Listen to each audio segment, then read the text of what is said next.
এবার খোলো ওইটা খোলো খোলো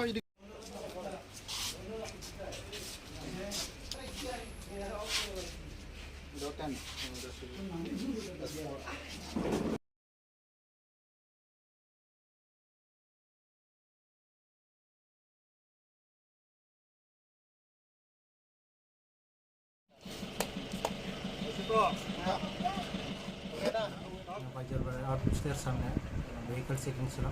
সেই সময় একটা গোপন খবরের ভিত্তিতে একটা আসামের গাড়ি আটক করে কৃষি বাইজালবাড়ি এবং তার স্টাফ।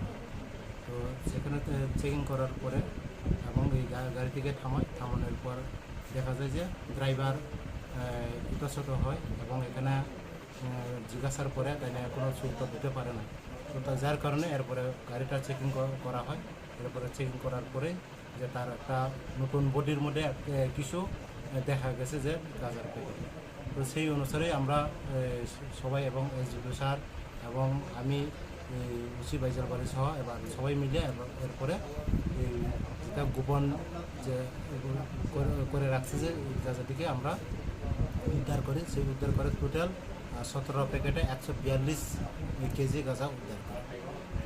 স্যার উদ্ধারকৃত গাঁজার বাজার মূল্য অ্যাকচুয়ালি এটা তো কালো ব্যবসায়ী, তো যার কারণে তবু আমরা অনুমান 3-3.5 লাখ টাকা মূল্য হবে বলে অনুমান করতে পারি। স্যার কেউ গ্রেপ্তার হয়েছে?